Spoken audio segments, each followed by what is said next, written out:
Sejam muito bem-vindos a mais um Economia Dia a Dia, o programa do Sindicato dos Economistas do Estado de São Paulo, em parceria com o Corecon, temporada 2025, uma temporada que, como você já sabe, é especial porque nós estamos celebrando os 90 anos aqui do sindicato e os 25 anos do EDD. Hoje, o meu papo é com Alisson Portela, que vai falar conosco sobre os números da desigualdade racial no país. Alisson, obrigado por ter aceitado conversar conosco sobre um tema que afeta diretamente a nossa audiência, seja quem está assistindo a gente, economista ou não. Muito obrigado. Eu que agradeço o convite, é um prazer estar aqui. Primeiro, para a gente partir do princípio, o quanto é complicado para você, enquanto homem branco,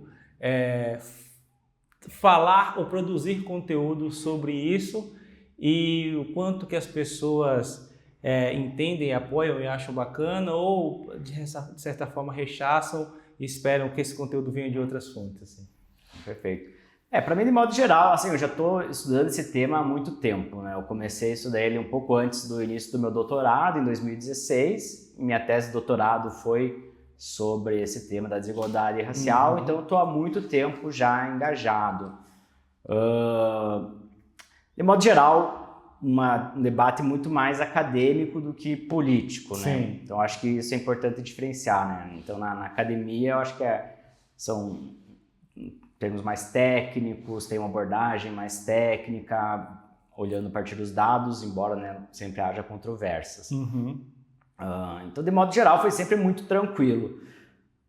Conforme a participação no Núcleo de Estudos Raciais, a minha foi crescendo, a gente lançou o livro do Números da Discriminação Racial, passei a me engajar um pouco mais no debate público. De modo geral, tem sido muito tranquilo, assim, eu já recebi brincadeiras de pessoal falando que às vezes é um público mais complicado, né? Porque, de fato, muitas vezes emoções afloram quando a gente vai falar de um tema tão sensível, né, quanto discriminação racial, desigualdade racial, né? A gente sabe que muita injustiça já foi cometida por causa disso no Brasil. Então, eu lembro de algumas ocasiões em que talvez usei um termo um pouco que não desceu muito bem com uma parte do público, o público, né, levantou o ponto, mas sempre foi muito tranquilo e isso acontece muito dentro dos próprios debates, pelo que eu tenho visto, né? Então é algo normal, assim. Mas acho que é importante também eu estar aqui falando sobre isso, também para eu acho que um pouco desmistificar o tópico, porque muitas vezes as pessoas usam isso como uma rota de fuga, né? Então, eu não falo sobre isso porque, enfim, tem medo de ser cancelado. Sim, claro. Mas eu acho que é um debate que tem que ser muito aberto, muito franco, né?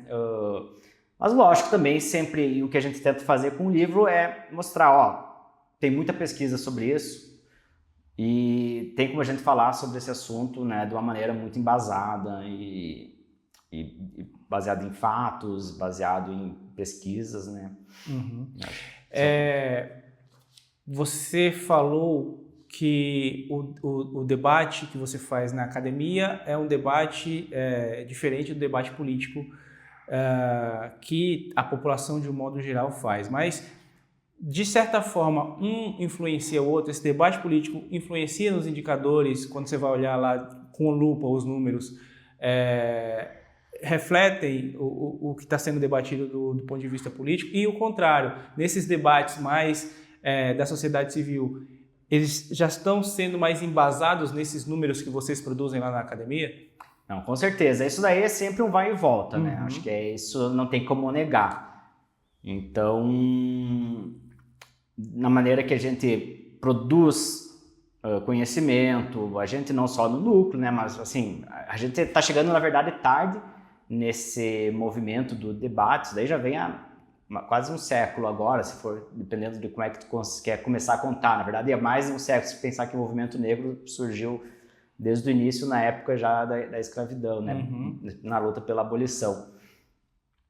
Sempre teve um vai e volta, né, entre pesquisa e o movimento. Então, o movimento vai ajudar a embasar algumas perguntas de pesquisa que a gente vai gostar de fazer, querer responder, ao mesmo tempo que algumas evidências que a gente produz podem ajudar também as pessoas a atuarem, né, tanto no movimento negro tanto nas políticas públicas visando a redução das desigualdades, né? Então é sempre um ping-pong ali, né?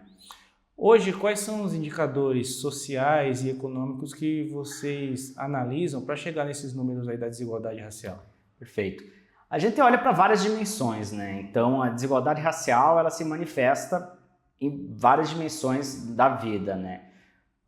Então, o principal, como economista, é a desigualdade de renda, né? Então, a gente vai olhar principalmente para desigualdades nos salários médios. A gente olha na taxa de desemprego, participação na força de trabalho, aí olhando para a questão da renda, né, mercado de trabalho. Só que isso é apenas uma faceta e muitas vezes é uma consequência de outras discriminações que acontecem em outras fases da vida, né, outras dimensões da vida. Então, tanto que a gente fala de discriminação sistêmica muito, né, porque uma coisa vai influenciar a outra. Então, por exemplo, o fato de ter discriminação no mercado de trabalho vai afetar o salário das pessoas. A gente sabe que a renda das famílias, ela ajuda a explicar quanto de educação, por exemplo, uma criança vai obter.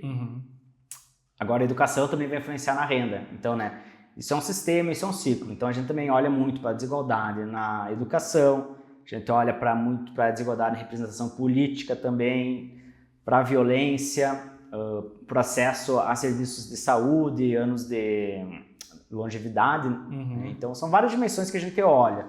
Lógico que o foco é principalmente na renda e na educação, porque a educação é um importante determinante da renda, né? Mas a gente sempre tenta ter esse olhar mais amplo, né? Porque, enfim, infelizmente a desigualdade está em todo lugar, né? Esses números, você falou que desde o seu doutorado que você estuda sobre esse tema. Que ano que foi que você fez o seu... É recente o seu... O doutorado defendi em 2021. 2021, então é relativamente... É recente. Mas você pegou dados anteriores para formular toda a sua teoria, a sua tese. Você percebe uma melhora, uma piora ou uma estagnação nesses indicadores que você citou para a gente? Muito bem. Isso vai depender muito do indicador que a gente vai olhar, certo? Então, por exemplo, pegando a questão da renda, que talvez seja o principal. De modo geral, a gente tem bons dados ali a partir da década de 80, 1980. O que a gente vê é que naquela época, na década de 80 e 90, os negros recebiam, em média, mais ou menos metade, até menos, do que um trabalhador branco recebia em média, certo? A partir dos anos 2000, principalmente, isso começou a melhorar bastante. Então, acho que saiu dali do trabalhador negro, em média, recebendo cerca de 40%, 50% do que um trabalhador branco recebe, passando para cerca de 60%, ali pelos anos 2010. E depois, em 2010, deu uma nova estagnada nessa dimensão. Aí, a gente meio que condensou, a gente criou, eu, Michael, Sérgio Firpo, a gente criou, alguns anos atrás, o Índice Folha de Equilíbrio Racial, né, o IFER. A gente olha para a renda, a gente olha para a educação e a gente olha para a longevidade. Então, a renda, como eu falei, ela deu uma melhorada, depois estabilizou, né? E a gente consegue ver isso bem nesse índice também, que ele deu uma leve melhorada, mas está se mexendo muito devagar. Onde a gente fez muito progresso foi na dimensão da educação. Então, no IFER, em particular, a gente olha para a questão do acesso ao ensino superior. Mas se a gente olhar para o acesso ao ensino básico como um todo, conclusão do ensino médio, por exemplo, a gente vê ganhos muito significativos nas últimas 2 ou 3 décadas também. Então, essa é uma dimensão que está avançando muito. Ainda tem um longo caminho para andar, principalmente no acesso ao ensino superior. Aí que é hoje o principal gargalo em termos de igualdade racial na educação. Mas melhorou muito. E aí a questão da longevidade, que seria o terceiro componente desse indicador, ele já era de modo geral muito equilibrado. Isso porque a gente olhava também a proporção de pessoas que chegavam até certa idade na população, né?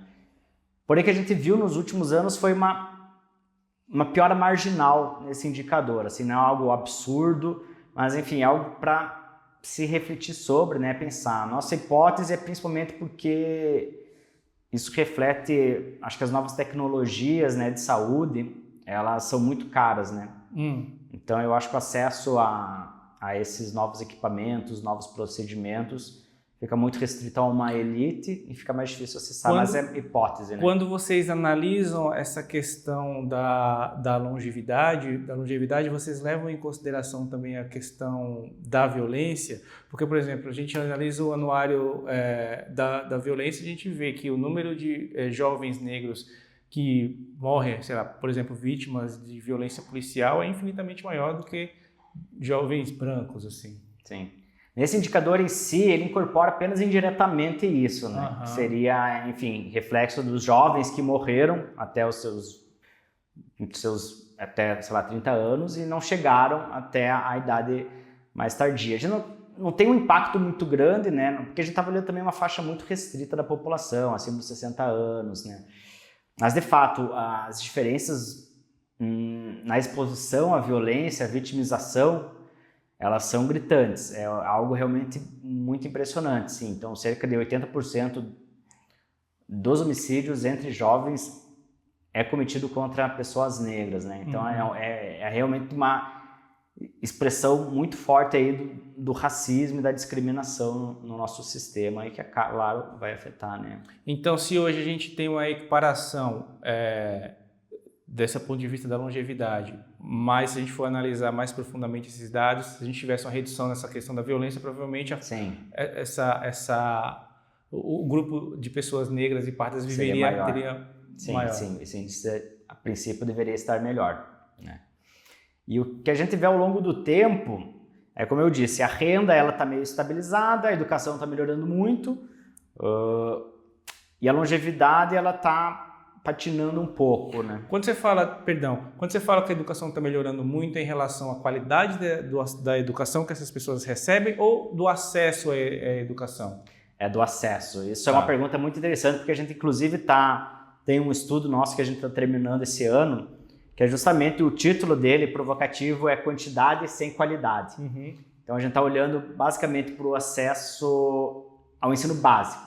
Certo? Então a gente vê que de fato o acesso ao ensino básico cresceu muito nos últimos anos, está quase equilibrado o número de anos de estudo que uma criança de 17 a 18 anos negra tem em relação a uma criança branca.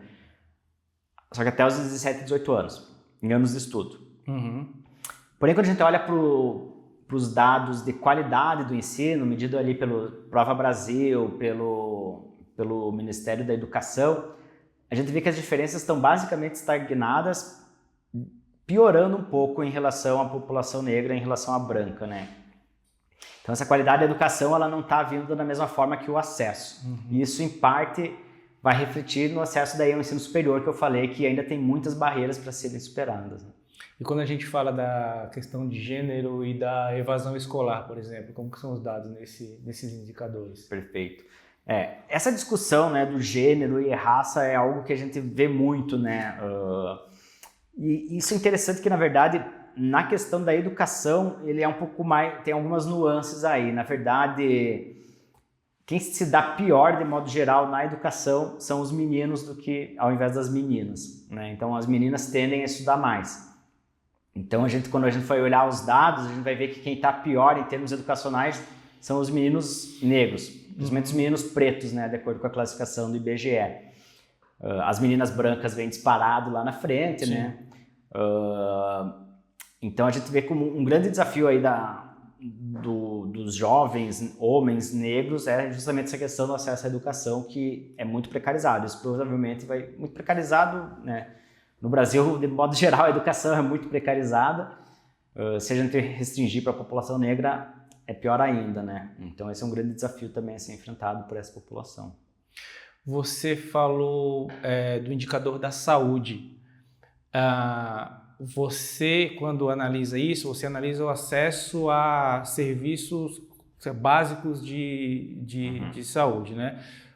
Vocês já têm estudos, por exemplo, sobre o impacto dessas questões de desigualdade racial, do preconceito e do racismo em relação à saúde mental, por exemplo? Saúde mental existe... Saúde não é minha especialidade, eu vou admitir aqui, né? Não, mas eu conheço alguma coisa da literatura. No Brasil a gente tem um pouco menos, mas tem muitos estudos mostrando essa relação entre o racismo e a saúde mental, assim, é muito claro. Inclusive na questão da educação, já tem algumas pesquisas mostrando como é que o racismo afeta o aprendizado, né? Então, basicamente o que o racismo faz no cérebro é desajustar o cortisol. Então tem um mecanismo meio biológico pelo qual o racismo se manifesta. Então uma criança que é vítima do racismo, ela não vai dormir tão bem quanto uma criança que não foi discriminada, ela vai chegar na escola, vai ter menos atenção, não vai conseguir estudar tão bem quanto, isso vai afetar a aprendizagem dela, por exemplo, né?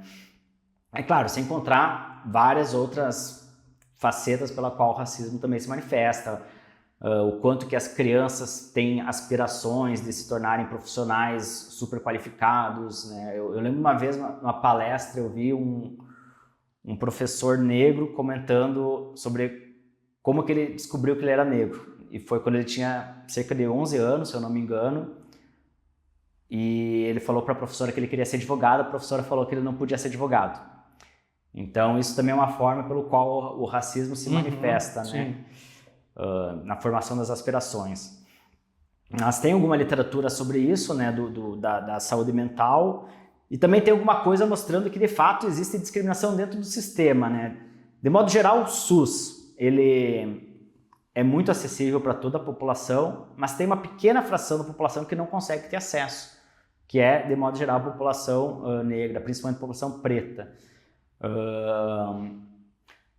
E também há relatos, né, de discriminação dentro do próprio sistema. Então a gente vê que muitas pessoas relatam discriminação por causa da renda, mas também discriminação por causa da cor da pele. E é interessante que as pessoas que relatam mais discriminação por renda são as negras, né? Então não é uma questão só de renda, mas também, né, essa associação entre os dois. Era uma das minhas perguntas, se há uma interseccionalidade entre a questão da raça, da renda e do gênero quando se fala em preconceito. Não, com certeza, isso daí, né, tá sempre junto. O grande debate da economia, de modo geral, é tentar ver, não, mas espera aí, tem alguma diferença? Existe discriminação racial além dessa questão da raça, né? Então é um debate que a gente tem muito. E de modo geral as evidências mostram sim que existe, né? Mas também existem algumas evidências que há sim maior discriminação. Agora ela também não é muito sutil, né? Porque, por exemplo, os dados do Brasil mostram que as principais disparidades raciais elas estão principalmente no topo da distribuição de renda, né? Então, quando a gente vai ver um componente de discriminação no salário, discriminação racial, né? Que é aqui entendido como trabalhadores muito parecidos em termos das características deles, né? Observadas educação, experiência, tipo de ocupação, região em que trabalha. A gente vai ver que a raça vai ter maior efeito no topo da distribuição. Então, as pessoas com salários muito altos. Até porque quem trabalha no mercadinho da esquina vai receber um salário mínimo, porque a legislação obriga a receber um salário mínimo e aí não tem como ter essa diferença. Mas isso é interessante também, porque um outro ponto em que também tem uma discriminação, não é tão grande quanto no topo, mas é relativamente grande, é justamente abaixo do salário mínimo, que é quando abre muito espaço justamente para isso. Então, uma população muito vulnerável, provavelmente, né? Provavelmente não, com certeza, né? E que abre muito espaço também para discriminação ali. Quais são os bancos de dados que vocês utilizam para pegar essas informações, para formular essas teorias e embasar esses debates? Perfeito. A maioria dos dados que a gente utiliza são dados do IBGE mesmo. Então, o censo demográfico, tem também a Pesquisa Nacional por Amostra de Domicílios, a PNAD, né, mais recente, ela acontece todos os anos. Atualmente ela está acontecendo continuamente, né? PNAD contínuo. Essas são as principais fontes de dados sobre renda e educação, né? Renda, a gente também tem dados da RAIS, que é o Registro Anual de Informações Sociais, que é basicamente informações sobre os vínculos trabalhistas, né? E os contratos de trabalho. Essa parte aí é interessante a gente diferenciar, porque a RAIS ela só olha para o mercado formal, né? Enquanto os dados do IBGE eles conseguem capturar o mercado informal. A proporção de pessoas sem uma carteira de trabalho no Brasil é gigantesca, né? Chega a ser mais que a metade muitas vezes, dependendo do ano que você olha. Aí a gente tem dados do MEC, também, do Ministério da Educação. O Ministério da Educação faz um serviço muito bom de divulgação de dados, né? Então a gente tem dados do Censo da Educação Básica, Censo do Ensino Superior, tem os dados da Prova Brasil, do SAEB, tem dados do Enem também, que a gente consegue ver que há uma diferença racial no aprendizado, na nota do Enem, né? Dados da saúde, o SUS disponibiliza muitos dados também, aí de novo não é muito minha praia a questão, mas a gente também tem acesso aos dados de homicídios, que a gente pode ver claramente, né, que tem essa diferença que você mencionou, né, na vitimização por violenta no Brasil, né. Enfim, essas são, acho que, as bases principais. A gente tem dados do TSE também agora, o TSE, né, o Tribunal Superior Eleitoral, desde 2014 ele divulga a classificação racial dos candidatos. E a gente consegue ver as diferenças em votação, quem foi eleito, quem não foi, também desigualdades brutais na representação política no Brasil, né? Principalmente quando a gente olha a questão de gênero e de raça, é de chorar, assim, o quão mal representadas as mulheres negras estão no nosso parlamento. Por que eu te fiz essa pergunta especificamente? Porque eu estava fazendo umas pesquisas aqui para a nossa conversa e eu encontrei um dado aí referente ao preconceito do Disque 100. Que é onde você faz as denúncias. E aí eu estava vendo, até anotei os números aqui, em 2024 ocorreram 2.458 denúncias no Disque 100 de crimes resultantes de preconceito de raça ou cor, né? E isso em 2022. Aí em 2024 eu achei um outro dado de 5.200 pessoas, 5.200 denúncias sobre isso. Claramente é uma subnotificação disso, as pessoas não denunciam, né? E aí, eu quero a sua opinião sobre isso e o porquê que as pessoas ainda têm essa dificuldade em fazer essa denúncia. As pessoas ainda têm dificuldade de entender quando elas estão sendo vítimas de preconceito. O racismo no Brasil, ele é muito sutil, né? Principalmente economistas, mas também, né, a sociologia, ela teve muita influência da pesquisa nos Estados Unidos sobre desigualdade racial. Assim, eles estão há décadas na nossa frente em termos de pesquisa. Só que o racismo nos Estados Unidos ele é muito mais explícito, né? Então, ali na primeira metade do século XX, eles tinham leis explicitamente de segregação racial, em que era proibido negros frequentarem certas escolas, era proibido negros usarem certos bebedouros, era um nível muito, muito chocante, né, o quanto segregado era a sociedade nos Estados Unidos. No Brasil, a gente nunca teve isso de modo oficial, ao menos, né. Existem muitos casos, né, de negros que foram excluídos de participar de certos círculos sociais, principalmente no passado, mas hoje em dia a gente ainda vê isso acontecendo muito, né. Só que muitas vezes é dessa forma meio sutil no Brasil, né, então a gente tem até o termo, né, que é o mito da democracia racial, né? Porque por muito tempo foi pouco o discurso oficial, né, do governo brasileiro e da sociedade brasileira de modo geral, que a gente era uma democracia racial, não existia preconceito de cor, como as pessoas falavam, né? Existia o preconceito social, muitas vezes, né? A pessoa é mais humilde, a pessoa é pobre e ela vai sofrer por causa disso, né? Mas não por causa da raça dela. Então, esse era o discurso oficial até pouco tempo atrás. Pouco tempo talvez não, né? Algumas décadas, né? Mas com as pesquisas que a gente tem feito já há décadas, com muito do movimento negro, né, pautando esse debate de uma forma muito bem feita, isso tem mudado. Mas ainda há uma boa parcela da população que insiste em negar, né, o racismo. Se pegar, por exemplo, eu consigo lembrar do Mourão, né, o ex-vice-presidente, ele declarou mais uma vez, né, que não tem racismo no Brasil. Né? Mas os dados não corroboram essa tese, né, para usar o termo mais acadêmico possível. Mas da mesma forma que ele pensa assim, muitas outras pessoas pensam assim, e muitas vezes as próprias pessoas que são vítimas do preconceito. Né? Eu te perguntei por isso, e é muitas importante... vezes racionalizam, né? Sim. Eu te perguntei isso porque eu ia te complementar com outra pergunta, e foi bacana você ter falado isso do Mourão. Eu estava ouvindo a fala do Mano Brown, do rapper Mano Brown, né, que todo mundo conhece, sabe quem é, e ele falando sobre um determinado momento que ele precisou ir fazer um documento, e a pessoa colocou lá na hora de preencher a raça e a cor, colocou ele como branco.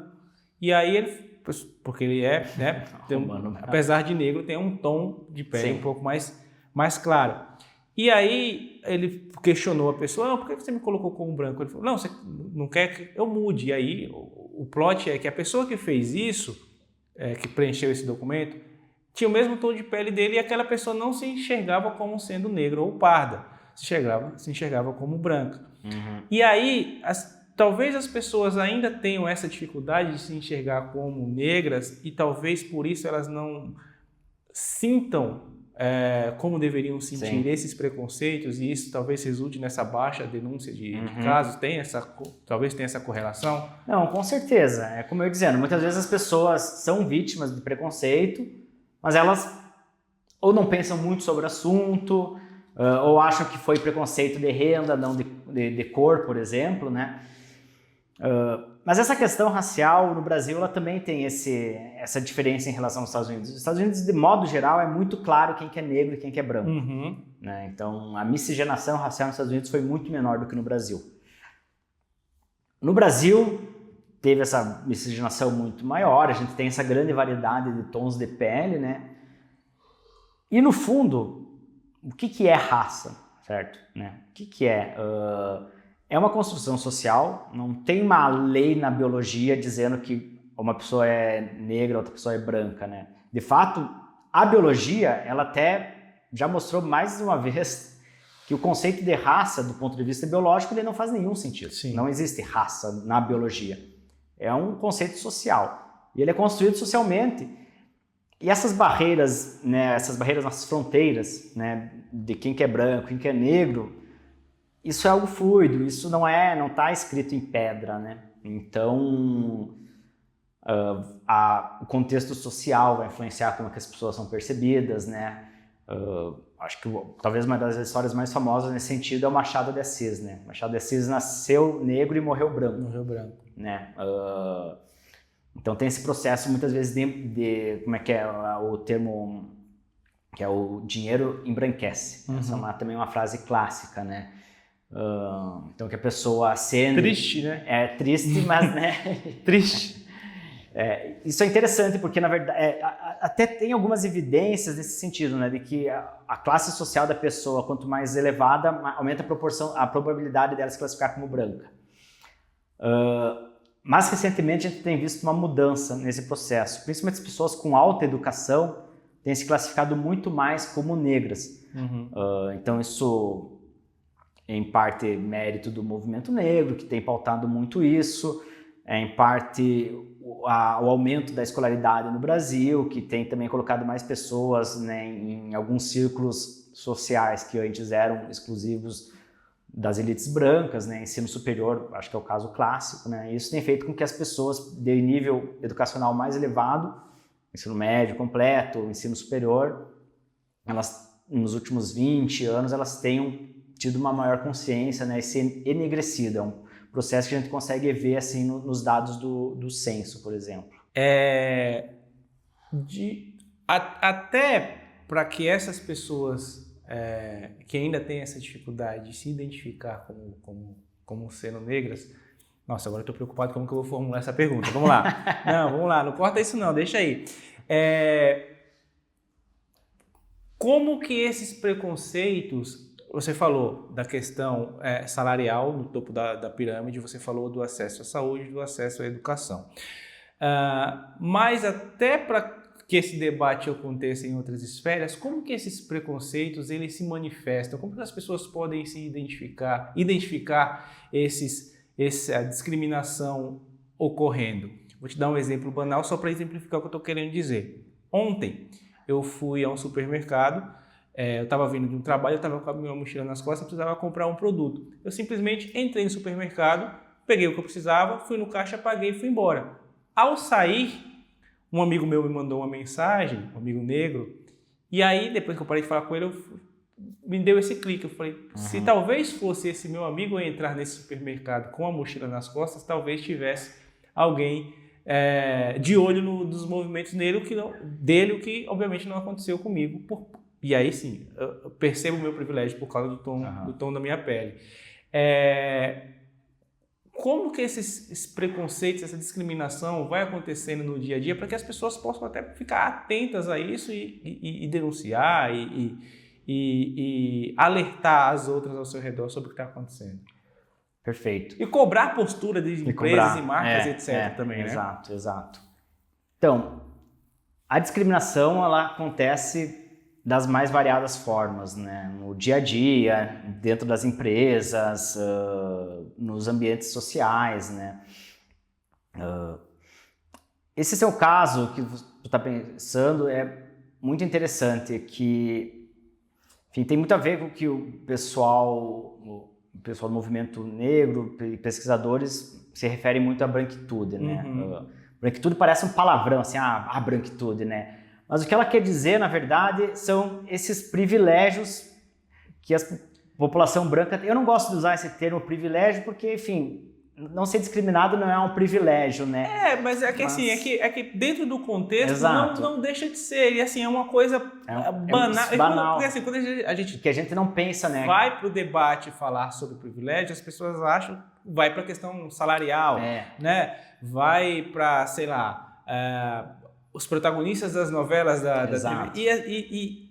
E entrar no supermercado sem ter alguém seguindo... tão mundano, né? É um privilégio que é difícil para as pessoas no dia a dia pararem para pensar, né? E o quanto isso, inclusive, pode ser perigoso, né? Porque, eu não vou falar aqui a rede, mas eu entrei numa rede de supermercado que já teve exemplos né, complicados e públicos nesse sentido. Exato, assim. Sim,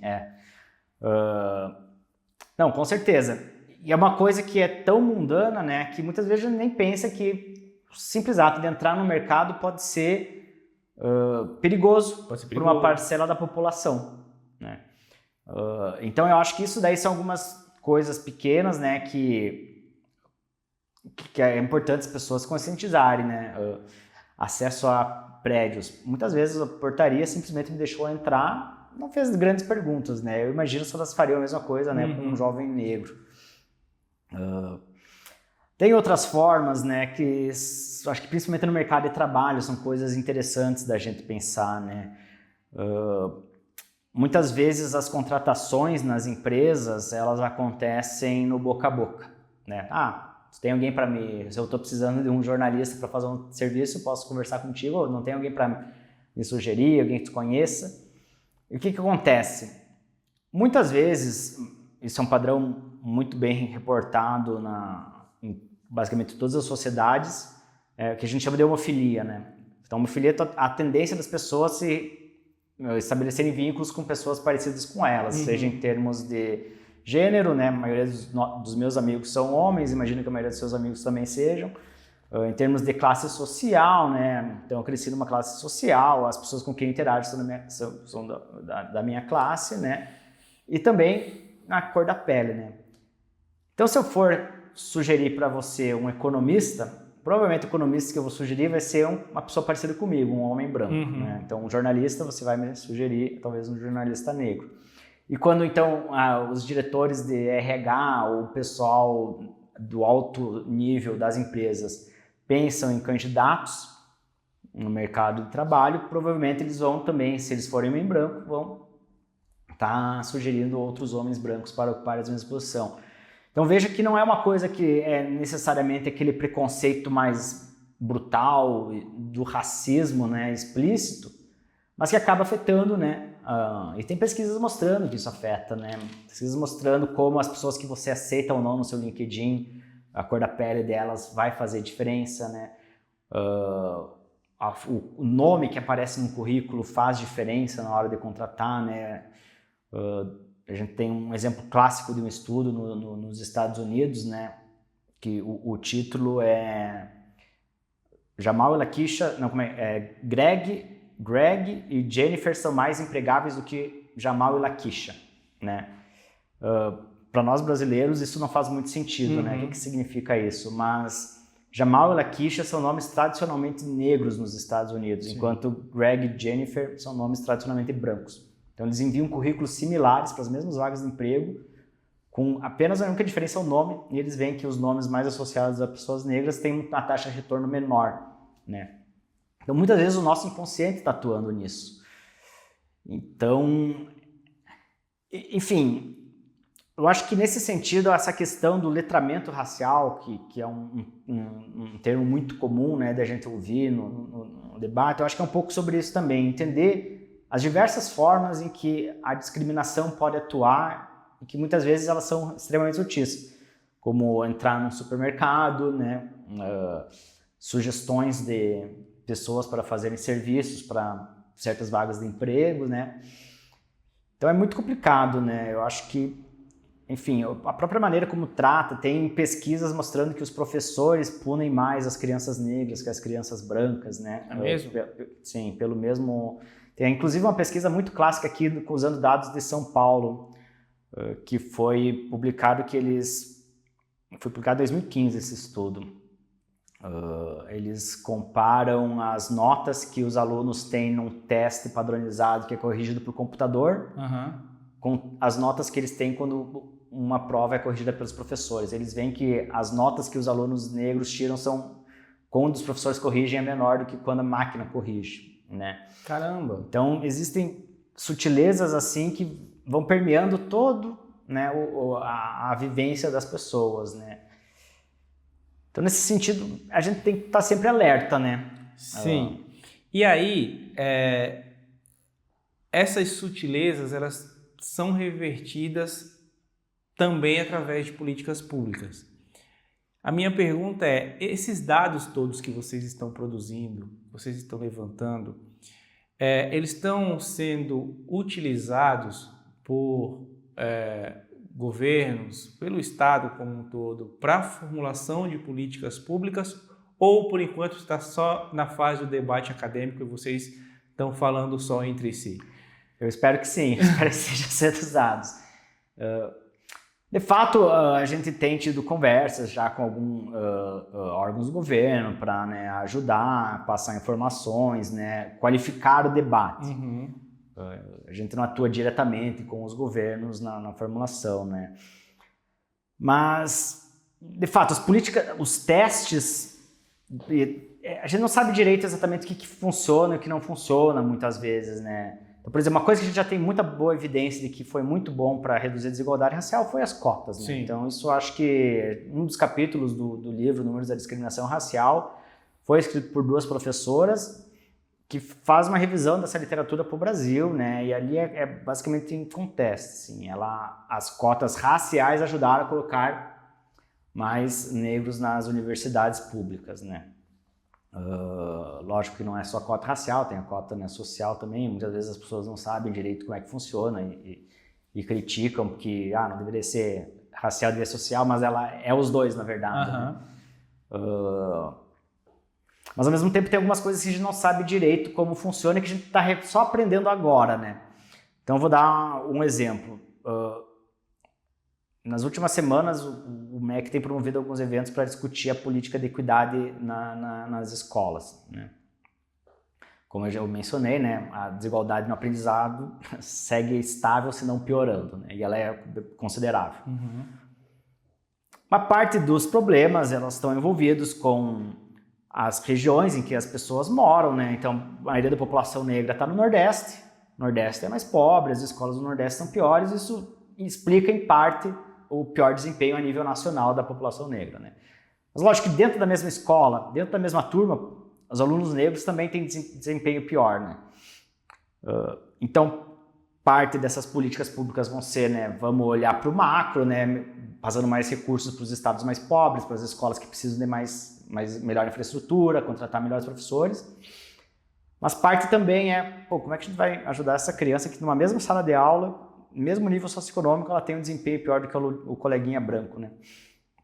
E aí entra as políticas de ERER, que é Educação para Relações Étnico-Raciais. Isso a gente ainda está meio que numa fase de experimentação, né? Não tem uma receita de bolo dizendo, ó, a melhor forma de abordar esse tema é desse jeito. Isso é algo que está sendo criado e formulado aqui no Brasil, ou a gente tem experiências internacionais que podem servir de dar embasamento para, pelo menos num ponto de partida? Tem algumas experiências internacionais já, os Estados Unidos eles são, né, vanguarda nisso, já tem algumas pesquisas bem robustas mostrando, lá eles chamam isso de estudos étnicos, né, ethnic studies, estudos étnicos. Tem algumas pesquisas já mostrando que esses estudos étnicos nos Estados Unidos, eles ajudam a melhorar o aprendizado das crianças negras e das crianças brancas também. Mas é lógico, né, a forma como isso é oferecido ainda é um debate, e trazer lá dos Estados Unidos direto para cá também não faz muito sentido, né, porque, enfim, a realidade racial é muito diferente lá do que aqui, né. Então é algo que a gente está construindo, né, tem alguns exemplos no Brasil, se eu não me engano, o estado do Rio Grande do Sul tem tido uma política muito forte nesse sentido, de construir uma política de ERER. Agora, no nível nacional, o MEC também está encabeçando isso, né? Então, acho que é uma coisa para a gente ir testando, para ver no futuro. Acho que isso que é importante, a gente também precisa testar, né? Esses dias eu estava vendo um estudo mostrando que algumas intervenções que buscam melhorar a saúde mental das crianças nas escolas, na verdade, estavam tendo um efeito contrário. Então, acho que principalmente num tópico sensível como esse, é importante a gente fazer um monitoramento para saber o que de fato funciona e o que não funciona, né? Então a gente tem essas campanhas nos ônibus, né? Eu adoro daqui de São Paulo, que é o... Como é que deu uma parada no racismo, pare o racismo. É algo assim, né? Que como Esqueci o nome agora, mas enfim, tem uma série de propagandas contra o racismo nos ônibus, né? Isso tem um efeito? É difícil saber, né? Seria interessante testar esse tipo de política. Mas, assim, a gente não sabe se tem o efeito porque não tem ninguém mensurando isso, aí foi feito e é muito foi difícil, né? Lá. É muito difícil de um jeito rigoroso mensurar isso, né? Mas muitas vezes também não tem interesse, né? Falta braço. A gente não tem tantas pessoas que conseguem fazer esse tipo de estudo, né? Então, é difícil, né? Eu queria voltar um pouco a falar sobre saúde. A gente está falando muito sobre educação, e aí eu perguntei das políticas públicas. Tem políticas públicas também voltadas para essa questão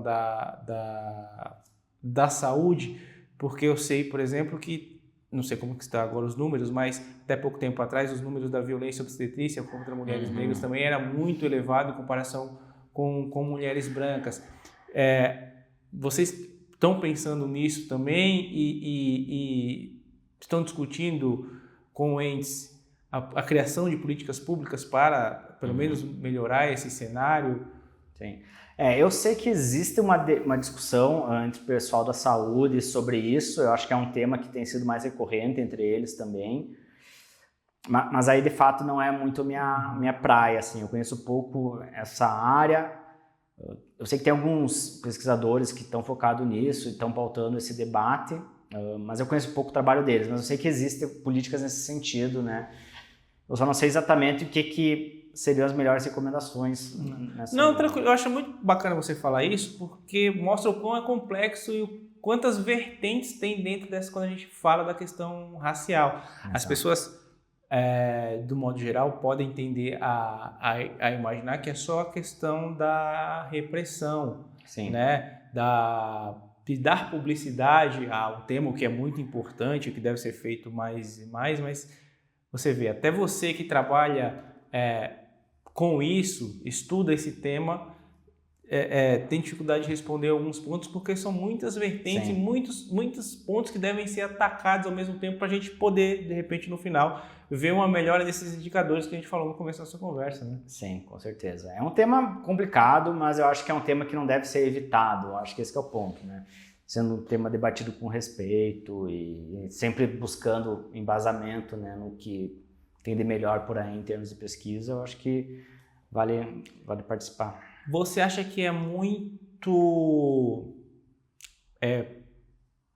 pobre do ponto de vista do debate mesmo, a gente analisar esse tema só do ponto de vista da violência, que é o que a gente encontra quando a gente abre o portal do jornal ou a gente liga a TV e vê um telejornal.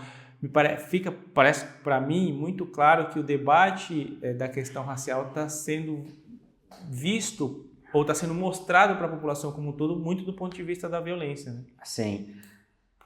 Quanto isso pode ser prejudicial para o debate como um todo? Não, eu acho que não, né? Eu acho que o debate ele vai acontecer da forma que, né, melhor puder acontecer, né? Aí são diversas estratégias que eu acho que devem ser testadas, né? E o que funcionar, funcionou, né? Então, a tragédia do George Floyd, por exemplo, nos Estados Unidos foi uma coisa que, tanto lá nos Estados Unidos como aqui, né, aumentou muito o debate, né? E um caso, né, extremo de violência policial, né? Por que você acha que esse caso, especificamente do George, tivemos alguns outros, infelizmente, casos assim, que também tiveram grande repercussão, mas aqui no Brasil a gente tem um George Floyd quase todo dia. A gente teve um caso tão grotesco quanto de uma mulher grávida ter um policial colocando o pé no pescoço dela, uma mulher negra. E o porquê que o George Floyd foi tão especial nesse sentido para reverberar tanto assim mundo afora? Eu acho que foi a primeira questão das câmeras, né? Então tava ali filmando. Desculpa, é que aqui a gente também tem câmeras filmando. Então, é muito. Eu não sei, eu acho que no Brasil a gente naturalizou situações que, assim, não são nem um pouco normais, né? Se a gente olhar os nossos dados de violência e comparar com qualquer lugar do mundo, é um absurdo, né? Violência de modo geral e violência policial também, né? Mas está naturalizado e às vezes as pessoas até pedem mais, né? Eu acho que é o famoso, né, bandido bom, bandido morto. Qual que é a efetividade disso, né? Tem funcionado a gente ter a polícia que mais mata no mundo há décadas, né? Qual que de fato melhorou a nossa segurança, né? Então, eu acho que o Brasil só chegou num nível de a gente naturalizou um absurdo, né? Na nossa sociedade. Entre outros absurdos também, a própria desigualdade no Brasil como um todo, né? Então, eu moro na região central de São Paulo, tem vários mendigos na minha rua, por exemplo, né? Então eu sempre passo por eles. O que eu vou fazer? Eu, um ser humano, né? Muito difícil. Então meio que faz parte da paisagem, digamos assim, né? E é muito difícil, não sei, mudar, né? A gente tem há muitos anos uma política de guerra às drogas que estatisticamente afeta mais essa população. Vocês têm dados em relação ao encarceramento, quanto que isso, a questão racial está envolvida, e se isso vem resolvendo, como é alardeado, a questão da violência ou da sensação de segurança como um todo?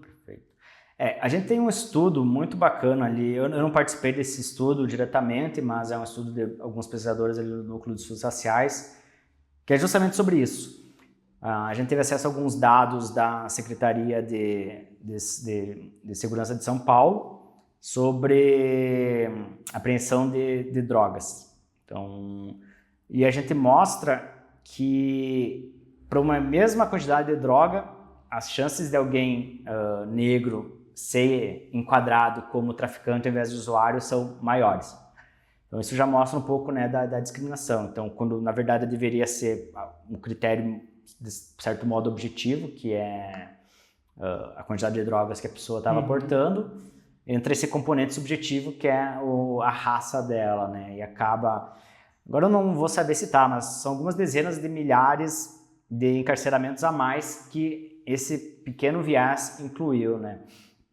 Então sim, existe um viés no momento da apreensão que façam que o jovem negro tem uma chance maior de ir para a cadeia. Isso sem contar as questões socioeconômicas que já fazem com que eles, jovens negros, tenham uma maior propensão a serem presos só por uma questão, né, socioeconômica pura. Além disso, tem essa questão da discriminação.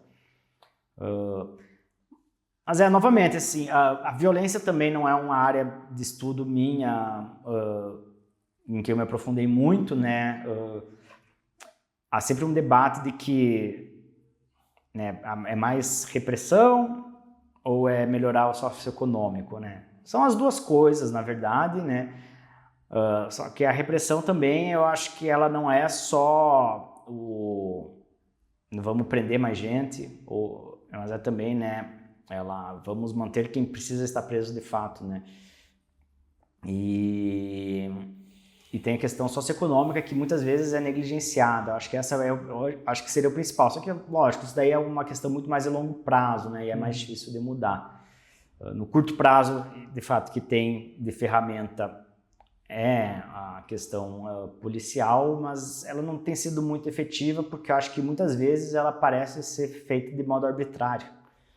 Eu acho que a população ela não acredita muito, né? Que mesmo que prenda, está prendendo as pessoas certas, né? Quantas pessoas são mortas de uma maneira quase arbitrária no Brasil. Então, assim, sair prendendo pessoas ou mesmo matando pessoas de forma sem nenhum critério, né? Ou com um critério preconceituoso, isso daí vai de fato ter um efeito na segurança? Eu acredito que não, né? No final do dia, ninguém chega em casa se sentindo mais ou menos seguro por causa dessa política de guerra às drogas. Agora, Alisson, para a gente encerrar, quais são os próximos passos nos estudos dessa questão da desigualdade, da discriminação racial? Quais indicadores que a gente tem que ficar de olho para saber se essa questão ela melhora ou ela não melhora? E se você vê uma perspectiva de médio e longo prazo de uma melhora nesse cenário que a gente vive hoje, levando em consideração todas essas subjetividades que você falou para a gente ao longo da nossa conversa. Perfeito. Bom, esse é um campo que assim, não tem fim, basicamente, né? Então está em constante evolução o tempo todo, a gente está sempre produzindo coisas novas, a gente convida aí o telespectador a olhar, né, se informar mais sobre isso, quem for pesquisador a tentar entrar nesse campo também. Mas é uma coisa do dia a dia mesmo, assim, a gente toda hora está saindo dados novos, a gente precisa ir lá e ir acompanhando, né? Desculpa, tem uma plataforma que compila todos esses estudos? A gente tem o nosso site do Núcleo de Estudos Raciais, onde a gente que está hospedado no site do INSPER, né, a instituição que a gente fica. Lá, a princípio, estão todos os nossos trabalhos. Então, lá é possível acessar eles. E agora, a questão se vai melhorar no médio ou longo prazo, eu sou otimista nesse sentido, eu acho que a gente tem melhorado, mas é um pouco no soluço, né? Então, os anos 2000, por exemplo, foram muito bons para a redução da desigualdade no Brasil.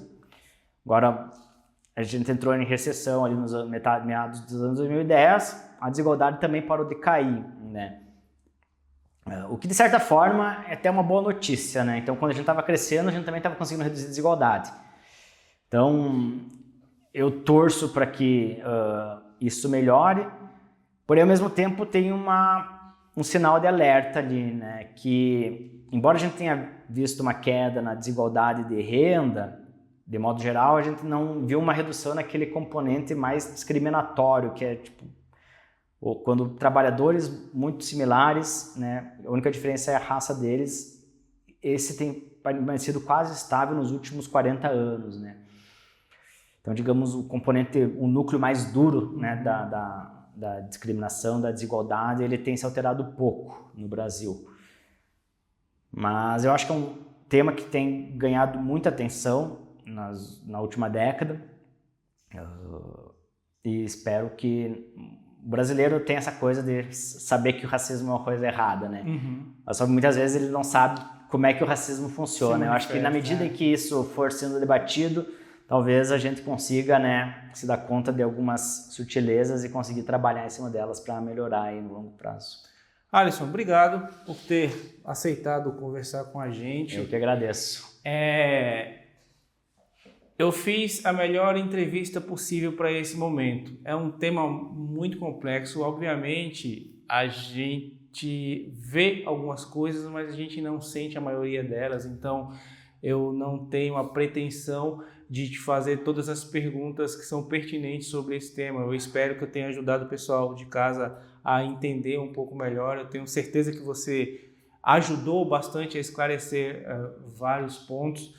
Sinta-se convidado a voltar aqui numa outra oportunidade para falar mais sobre esse e sobre outros temas. Com melhores notícias. Com melhores notícias. E para vocês que ficaram até o final, eu quero agradecer a paciência e a parceria de sempre. Eu espero que vocês tenham gostado tanto quanto eu. Se quiserem contribuir de alguma forma, mandarem alguma pergunta, interagir, entrem em contato com a gente. Se tiverem dúvidas, mandem, a gente repassa para o Alisson. Eu tenho certeza que ele vai responder com maior prazer. Muito obrigado de coração pelo seu apoio. Eu espero ver todos vocês na próxima. Tchau, tchau.